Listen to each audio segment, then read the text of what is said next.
Sometimes the most dangerous thing someone can say sounds completely normal until it destroys you. If they tell you these 7 things, leave them immediately, not next week, not when you've figured it out. Now, because if you're not careful, their words won't just confuse you, they'll convince you that you're the problem while they walk free of all accountability. Hey folks, imagine this. You're in a house, cozy, familiar. You think it's your safe place, but every time you speak, the walls whisper back, "You're too much." Every time you question something, the floor beneath you creaks, "Stop being insecure." And when you finally ask if you even belong there, the ceiling cracks and says, "You should be lucky I let you in." Sounds crazy, right? But that's exactly what happens in some relationships. You're walking through emotional landmines, mistaking explosions for misunderstandings because they say it softly, or worse, with a smile. And my friends, that's the trap. The trap where toxicity hides behind charm, where disrespect dresses itself up as honesty, where manipulation uses your own loyalty as a leash. Let me tell you something real. Not everyone you care about deserves a seat at your table.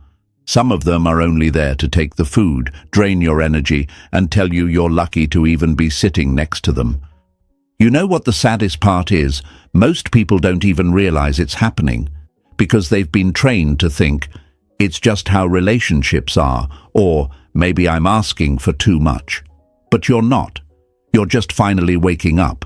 And if someone tells you things that make you doubt your worth, question your gut, or feel like you're walking on emotional eggshells, they are not your safe space. They are your storm. Let me break a lie wide open.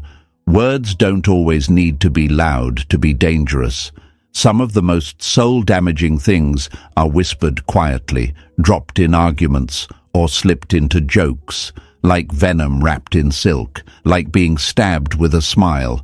And if you're not tuned in, you'll ignore the red flags because they came attached to pretty eyes, sweet texts, or half-promises. But remember this quote, "The sharpest blade is the one you didn't see coming because it looked like love."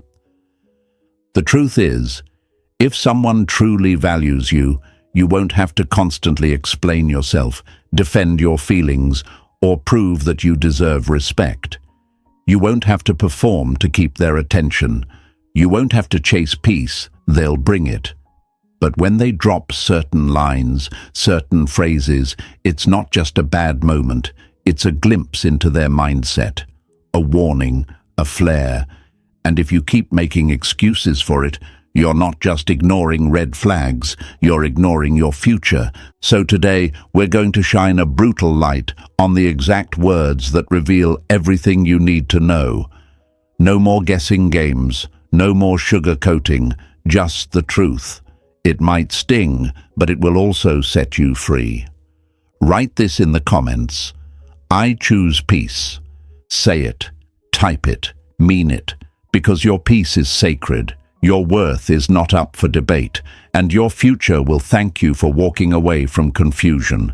Smash that like button, hit subscribe, and stay with me. This is just the beginning. Number 1, you're too sensitive. They didn't break you with fists, they broke you with phrases, and called it love. You're too sensitive. 3 words. Sounds harmless. Maybe even reasonable. But folks, when they say this to you, what they're really doing is putting a muzzle on your truth. They're not just brushing off your emotions, they're rewriting the story to make you the villain for feeling anything at all. Imagine this. You walk into a room barefoot. The floor is covered in glass. You wince, you bleed, you speak up. Hey, this hurts. And they look at you and say, "Wow, you're so sensitive. I've walked here for years and never had a problem." What they've just done is denied the entire experience of your pain. And now, not only are you hurting, but you're made to feel guilty for mentioning it. This, my friends, is the twisted magic of emotional manipulation. They flip the script.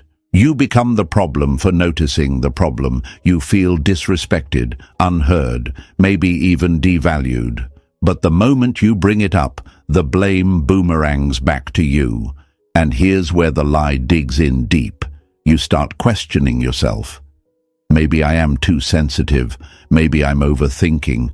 Maybe I should just toughen up. But here's the truth. You're not weak for feeling. You're awake. And that scares people who benefit from your silence. A person who truly values you won't mock your vulnerability. They won't use your emotions against you like weapons.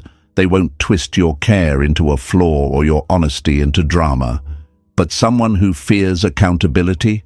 Oh, they'll play this card every time. You're too sensitive becomes their favorite shield. Not because they're strong, but because it's easier to dismiss you than it is to self-reflect.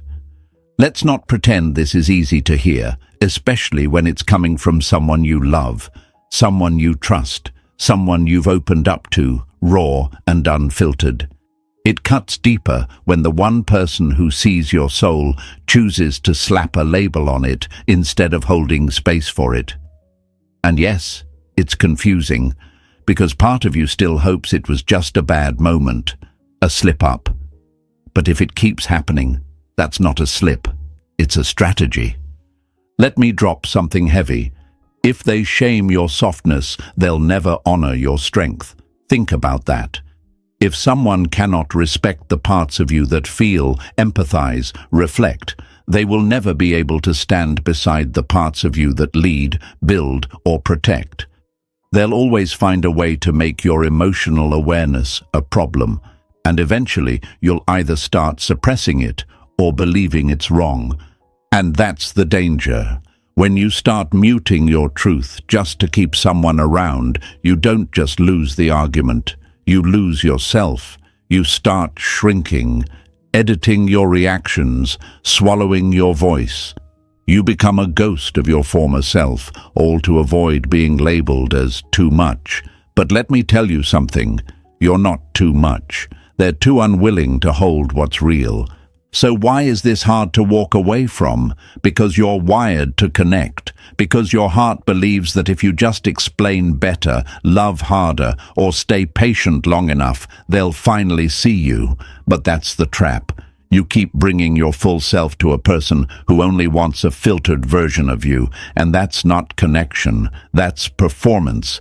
And still, even now, some of you are thinking, but what if I really am too sensitive? What if I'm taking things too personally? That's the wound talking. That's not truth. That's trauma echoing. The truth is, it's not too sensitive to want respect. It's not too emotional to crave understanding. And it's not too much to expect the people in your life to meet you with maturity, not mockery. It takes courage to feel. It takes backbone to speak, and it takes real strength to say, "This hurts," without apology. So if someone calls you too sensitive every time you bring up a boundary, ask a question, or express discomfort, they are not safe. They are not emotionally equipped to handle the depth you carry. And you don't stay in places where your softness is punished like a flaw. You walk, not out of anger, but out of honor. Out of deep, unapologetic respect for yourself. Because if you don't defend your heart, no one else will. If you don't set the tone for how your emotions should be handled, they'll keep being handed over to people who treat them like inconvenience instead of insight. So here's what I want you to write in the comments. My feelings are valid. Say it out loud. Let your soul hear it. Let your past self hear it. Let every person who tried to shame you for simply feeling know that their tricks don't work anymore. You are not here to tiptoe around fragile egos. You are not here to prove that your emotions are real. You are here to feel, to grow, to lead, and to protect your peace like your life depends on it. Because it does. Write it now. My feelings are valid. Show them. Show yourself. Show the world that emotional awareness is not a weakness, it's a weapon of clarity, and when used with discipline, it becomes your greatest form of power. Stay with me, because the next thing they say might just be worse than this. Number 2, that's just your insecurity talking. The easiest way to silence someone is not to argue with their truth. It's to make them question it. When they say this to you, that's just your insecurity talking. What they're really doing is stepping into your mind and trying to change the script. It's not about resolving a problem. It's not about connection. It's about disarming you, quieting your voice while they keep doing exactly what's hurting you. Folks, imagine you're a soldier standing guard over your own boundaries. You've seen patterns. You've spotted red flags. Something doesn't feel right. And just when you muster up the courage to speak it, to confront it, they hit you with this phrase, "That's just your insecurity talking." And suddenly, your weapon gets turned against you. Your instinct is called delusion. Your concern is dismissed like a bad dream. And just like that, you go from being aware to being ashamed. You question yourself instead of questioning them. And they know that. That's why they say it. Because here's the dark truth. Most manipulators don't need to lie to you directly. They just need to get you to lie to yourself. They don't need to stop what they're doing. They just need to convince you that noticing it is the real issue. It's not about your voice being wrong. It's about them making you scared to use it. Let's talk about why this one hits so hard. Because we all carry wounds. We all have stories, scars, insecurities from the past. Moments we didn't feel enough. Moments where love felt like rejection with a smile. So when someone we care about calls us insecure, it hits those spots. Not because it's true, but because it sounds like something we've secretly feared. And that's where they gain power, not through truth, but through emotional leverage. Let's break it down. You ask why they're constantly texting someone from their past. You ask why they don't introduce you to people they're close with. You say, "This makes me uncomfortable." And instead of leaning in, instead of understanding or offering transparency, they look at you and say, "That's just your insecurity." Not, "Let's talk about it." Not, "I understand your concern." No.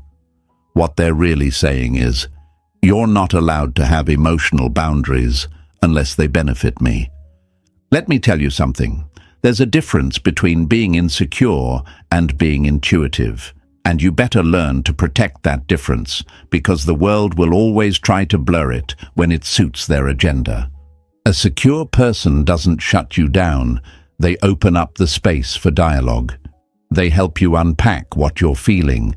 They don't call you insecure for needing clarity. They respect that clarity builds connection.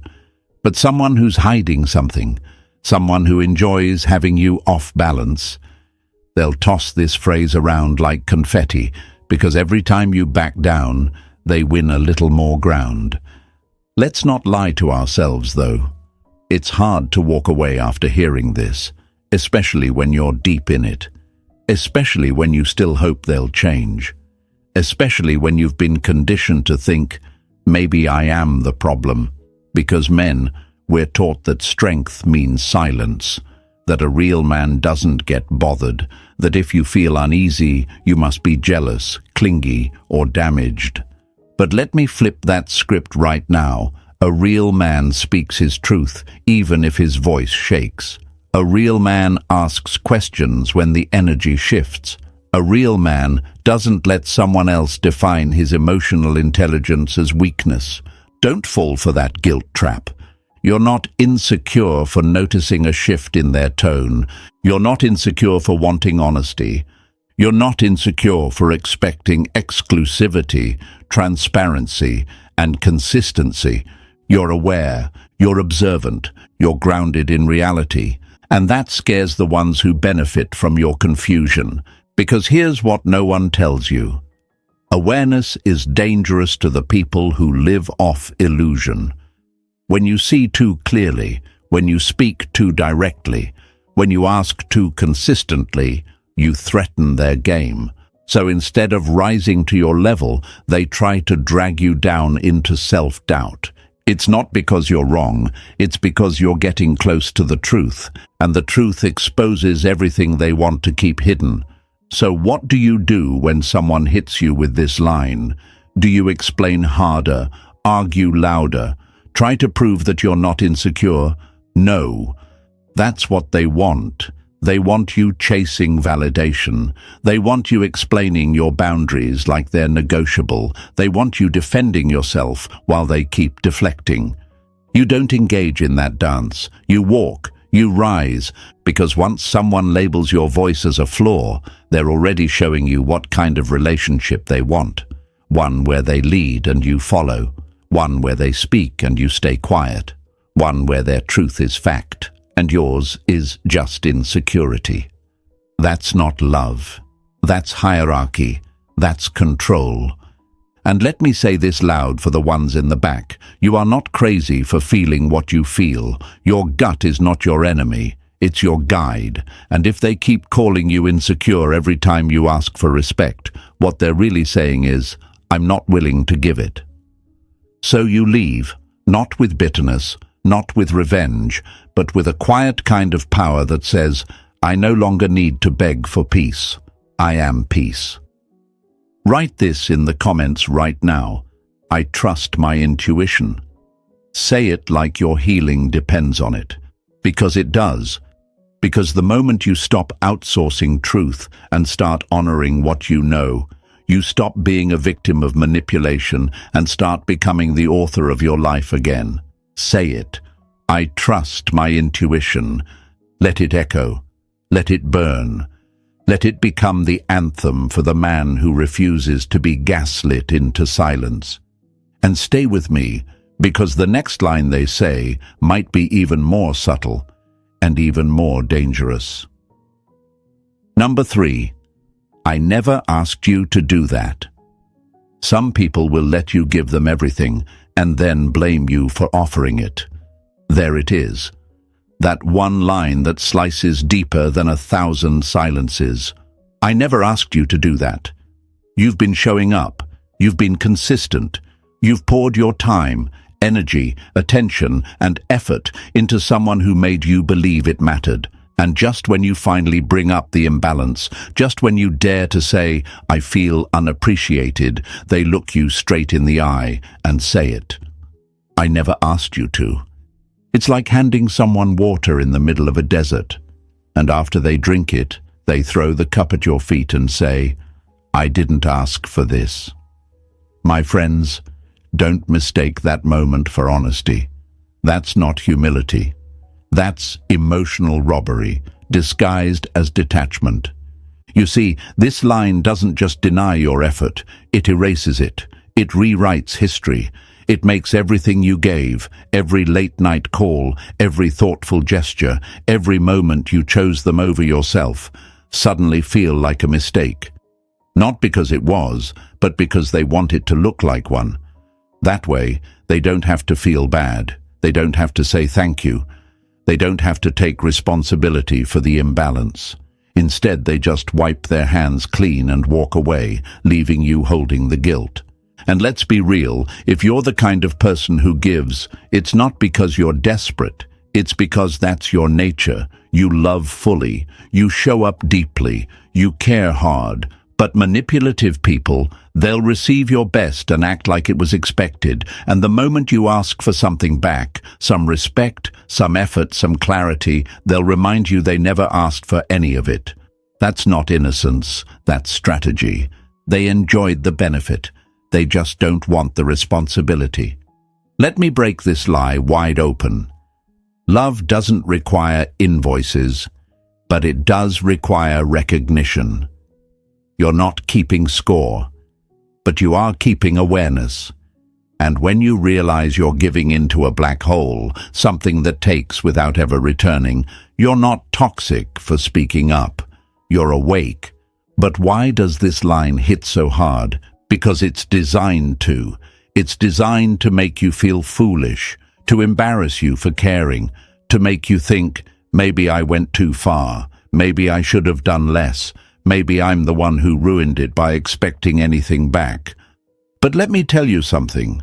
You didn't ruin anything by expecting mutual effort. You didn't go wrong by loving deeply. You only went wrong by continuing to pour into someone who used your love like a free subscription, with no intention to renew. This line is not just a dismissal, it's a power play. It's their way of keeping control. Because if they never asked for anything, then technically they owe you nothing. And if they owe you nothing, then guess what? You're left empty-handed, with no closure, no accountability, and no explanation. That's the game. But here's the part they don't want you to realize. You don't need permission to value your own effort. You don't need their acknowledgement to validate your intentions. Your effort still mattered, even if they buried it beneath ego. You're not too much for expecting appreciation. You're not wrong for wanting reciprocation. You're not demanding for asking that love be a two-way street. You are only in danger when you stop believing your effort deserves more than indifference. So let's flip this. Why do people say this? Why do they tell you, "I never asked you to do that," when you've been showing up for them in ways no one else has?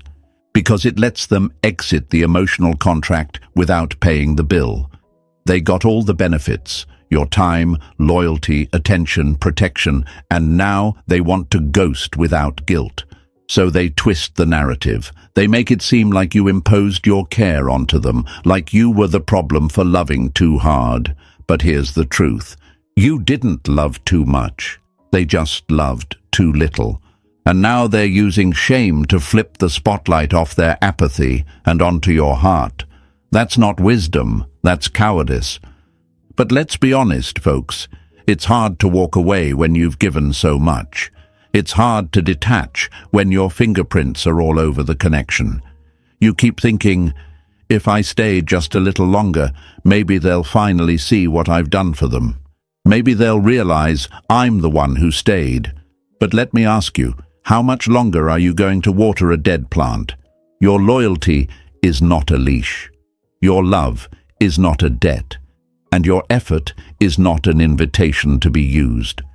The most dangerous part of this phrase isn't what it says, it's what it steals. It steals your narrative. It steals your self-worth. It makes you feel like all your effort was just noise.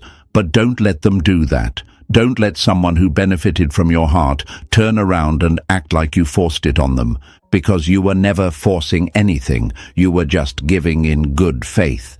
And if they can't honor that, if their only response is detachment and dismissal, that is your answer. So what do? You don't explain harder. You don't justify your love.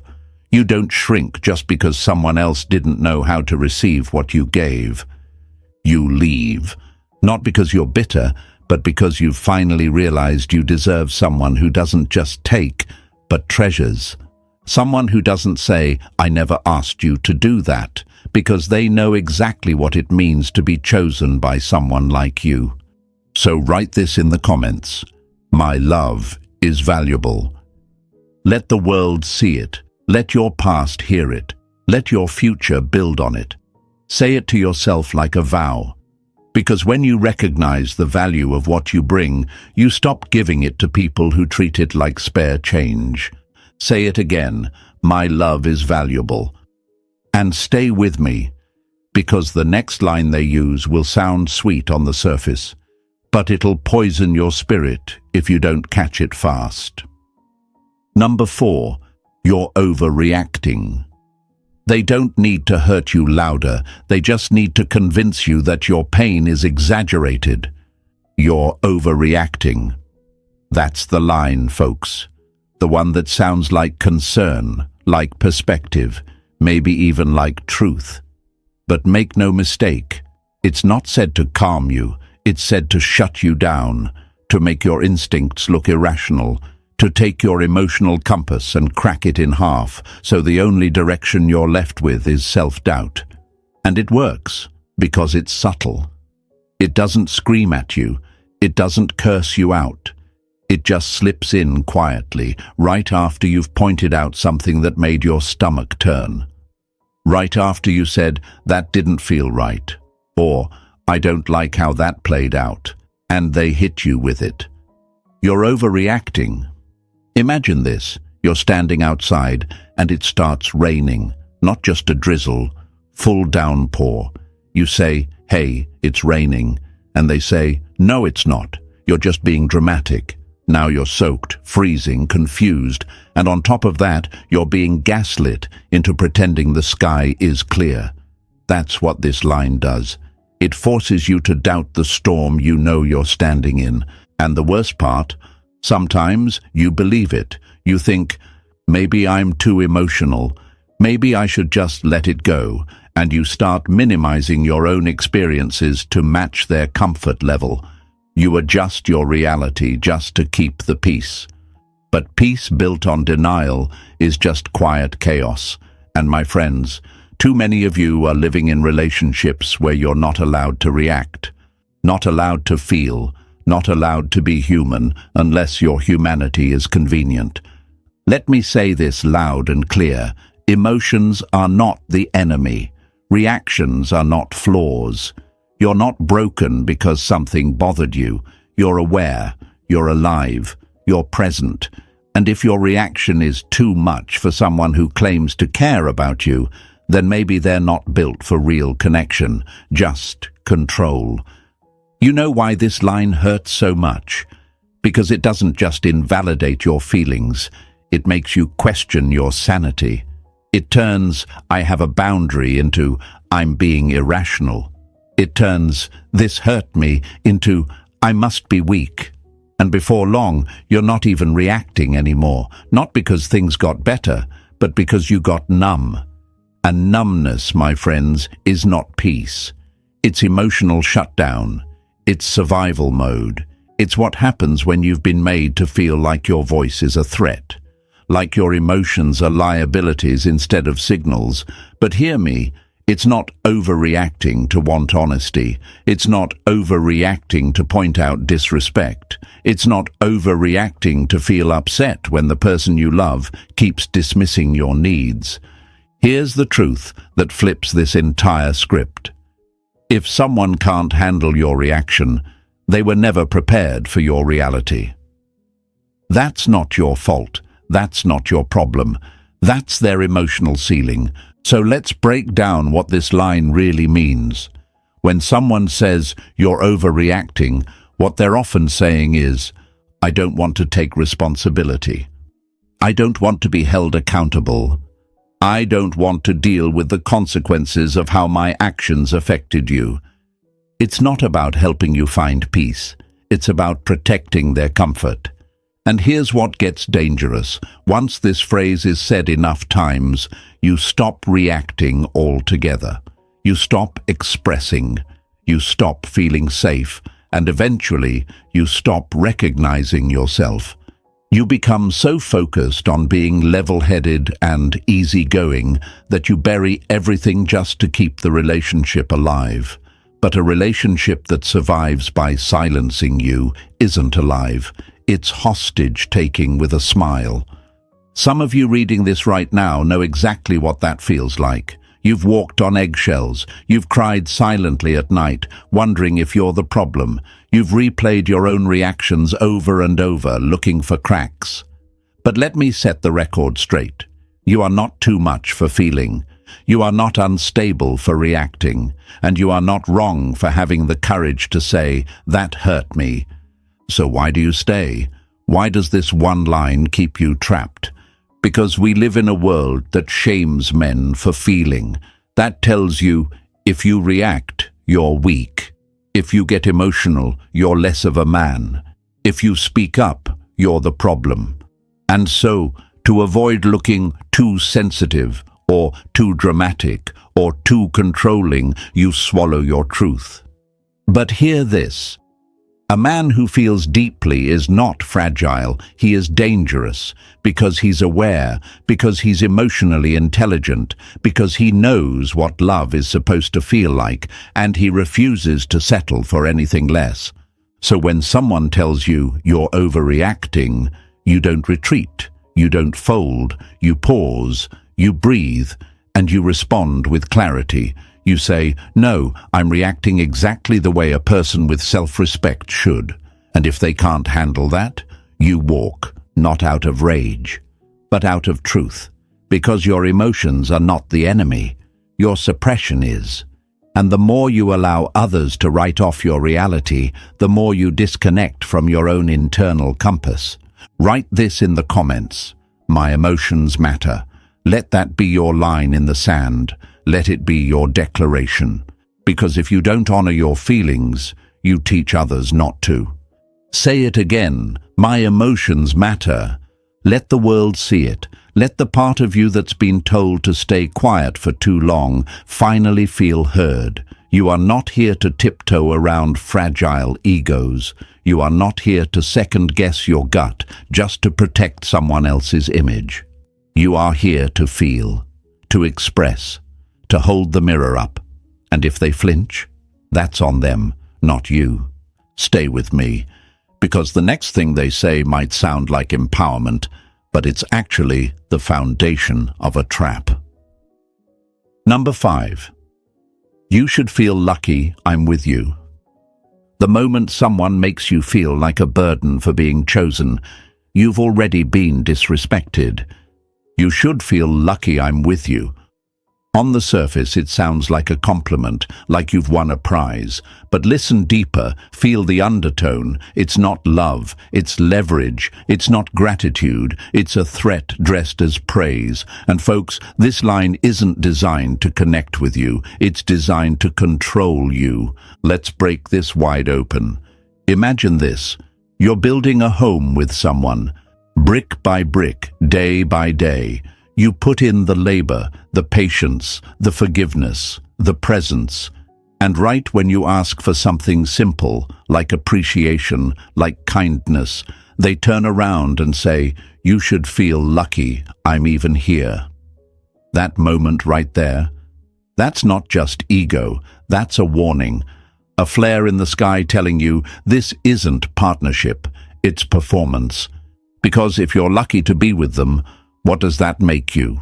Beneath them, below them, grateful just to exist beside them. And that's exactly the game. They set the dynamic where they're the prize. And you? You're the contestant, always proving, always reaching, always trying not to lose something you were never really given with respect in the first place. Let's go deeper. This line comes from people who are terrified of being seen clearly. They don't want mutual ground. They want a pedestal. And as long as you believe that you're lucky to be chosen, they stay in control. Because now your confidence isn't built on self-worth. It's built on their approval. And that, my friends, is emotional blackmail in disguise. You know what this phrase really means? I want you to believe that I'm out of your league, so you'll never ask me to grow. Think about that. Because if you truly believed in your worth, you'd have standards, you'd have boundaries, you'd ask for real effort. But if you feel lucky, you'll tolerate disrespect. You'll accept bare minimum. You'll settle for moments of attention instead of a lifetime of respect. And they know that. That's why they say it.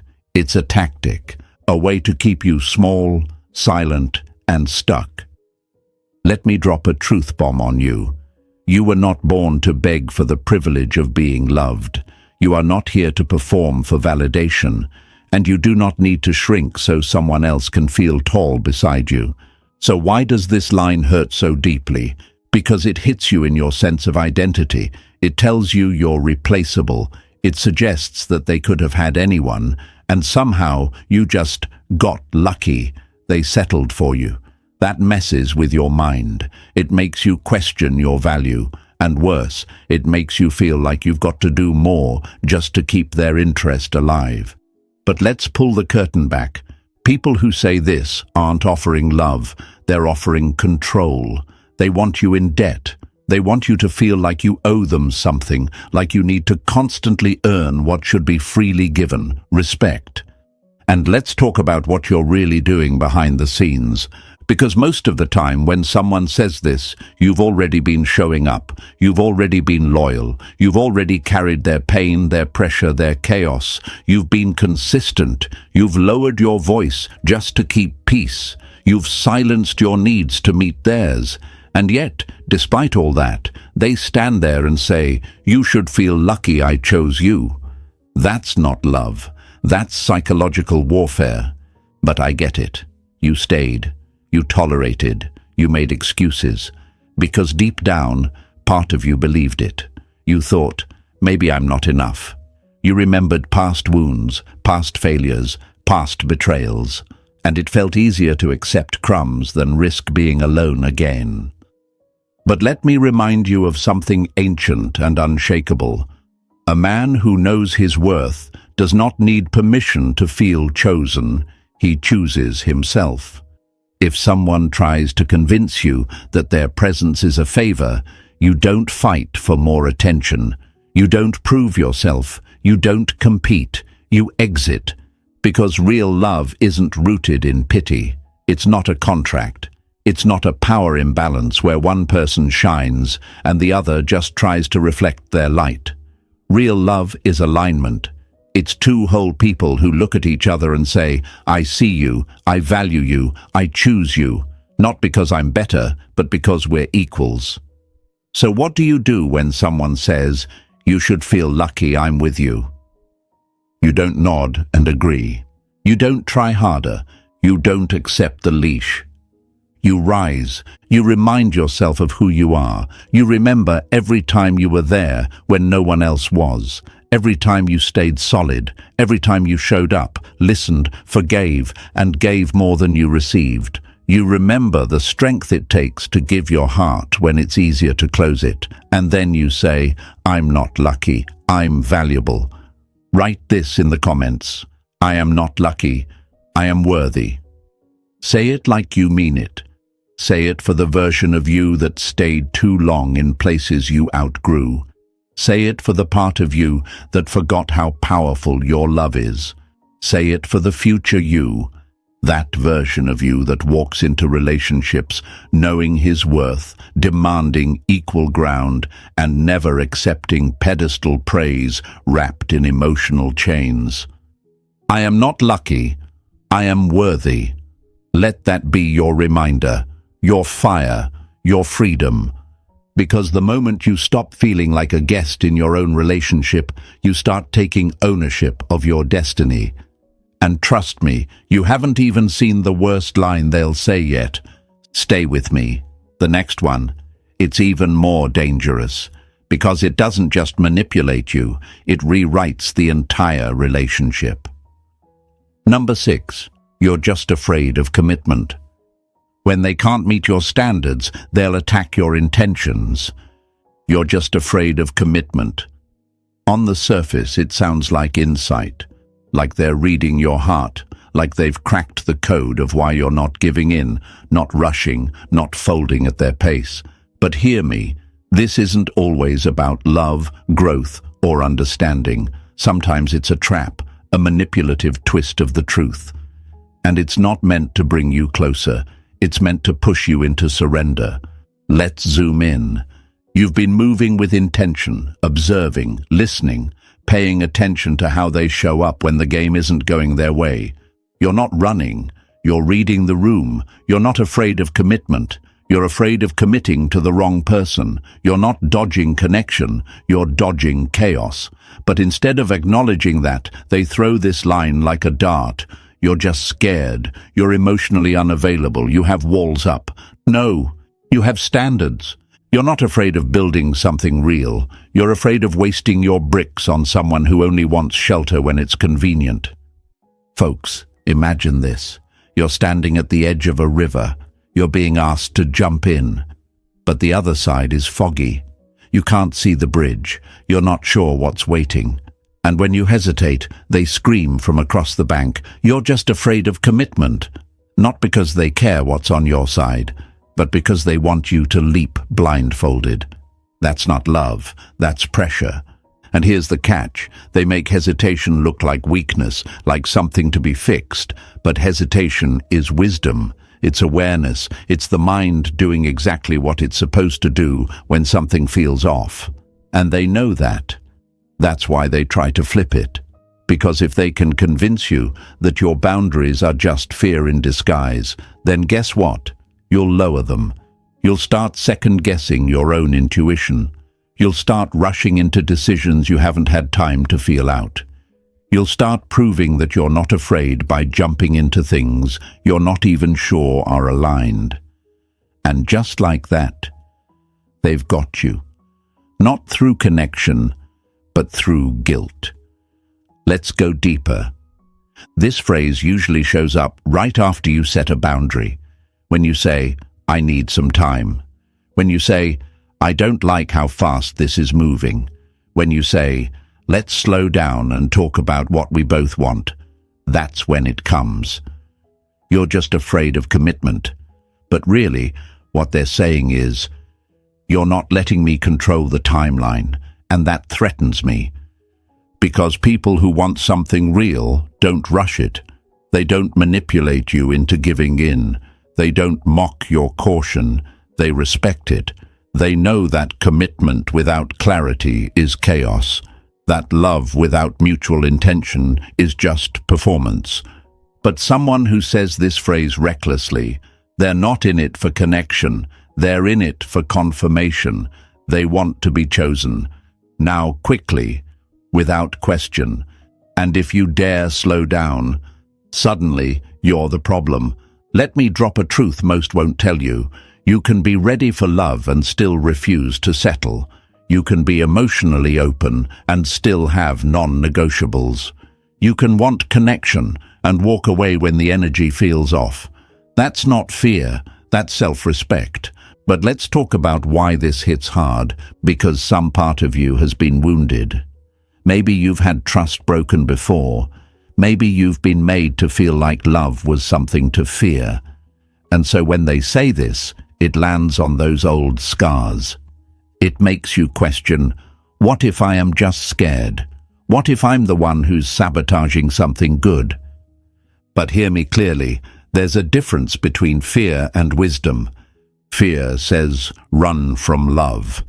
Wisdom says, pause and evaluate.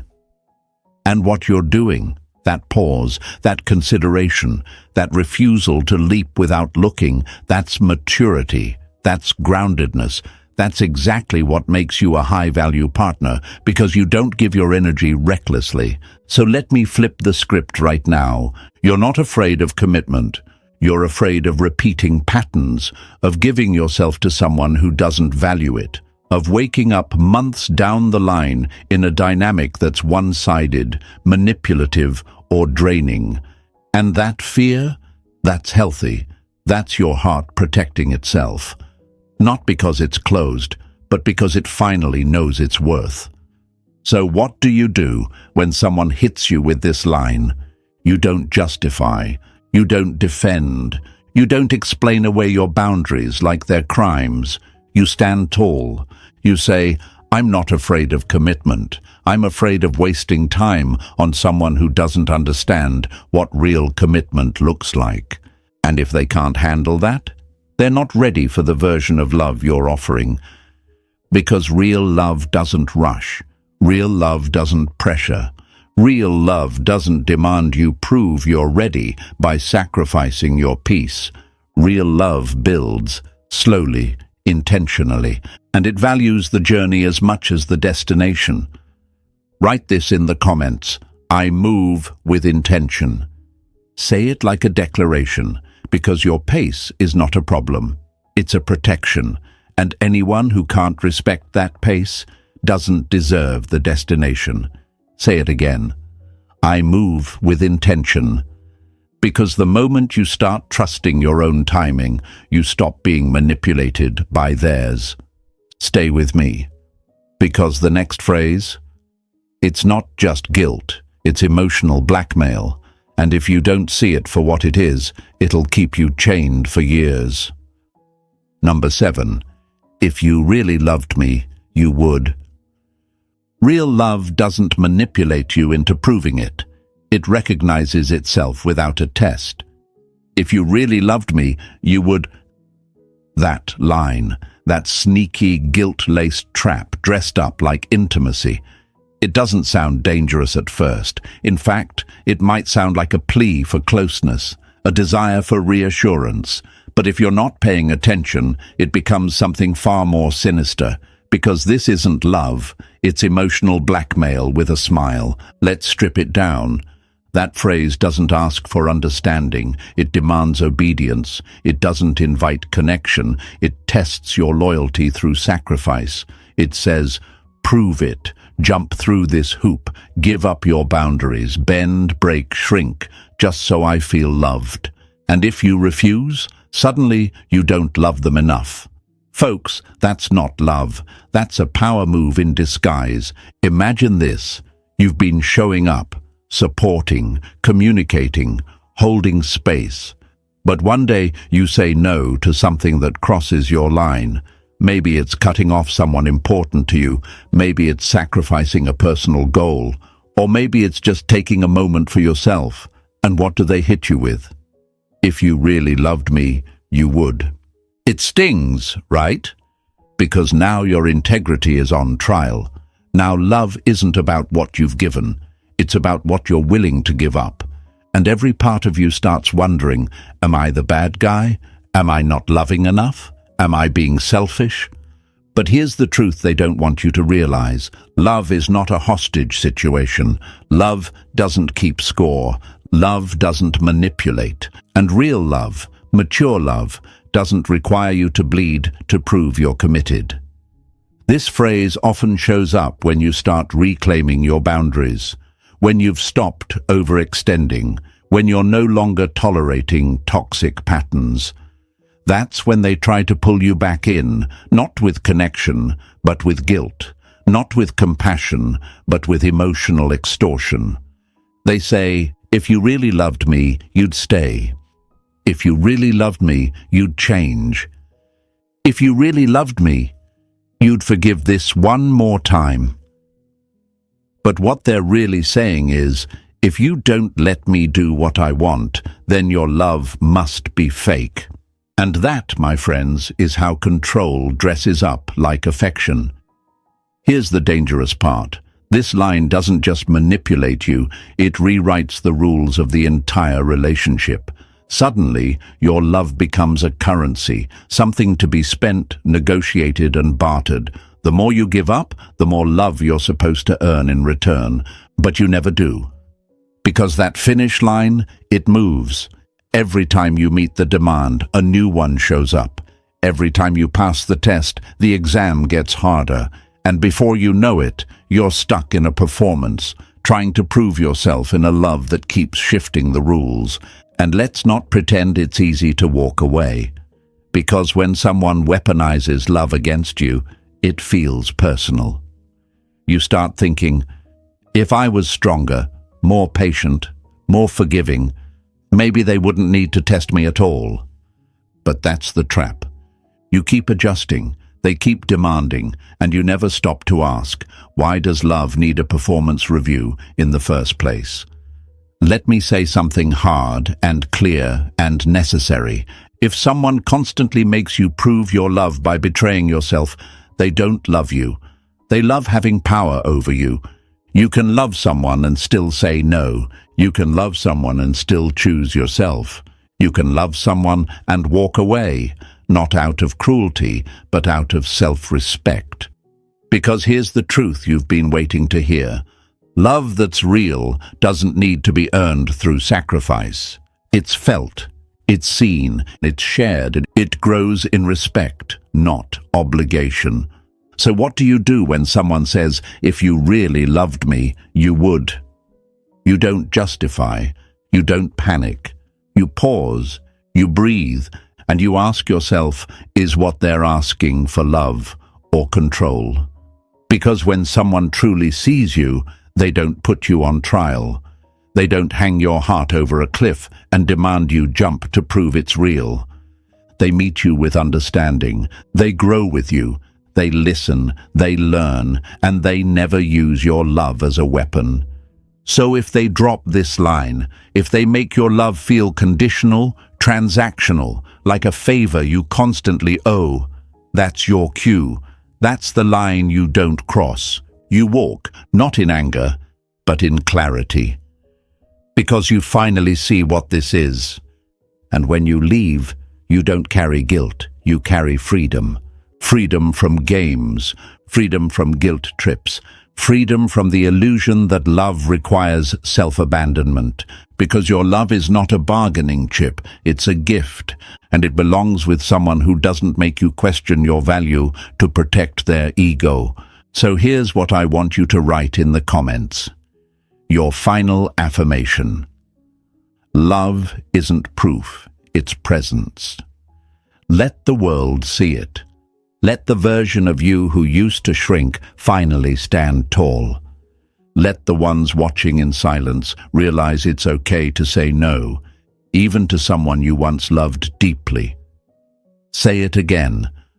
Love isn't proof, it's presence. And if you've ever had to perform to be seen, just know you were never the problem. You were just in the wrong room. And now it's time to walk out, with your head high, with your heart intact, and with the peace that comes from finally choosing you. If this spoke to your soul, press that like button, hit subscribe so you never miss another wake-up call, and share this with someone who's stuck in emotional chains, waiting for permission to break free. This was the last red flag. But it's also the first step toward your freedom. You're not here to beg for love.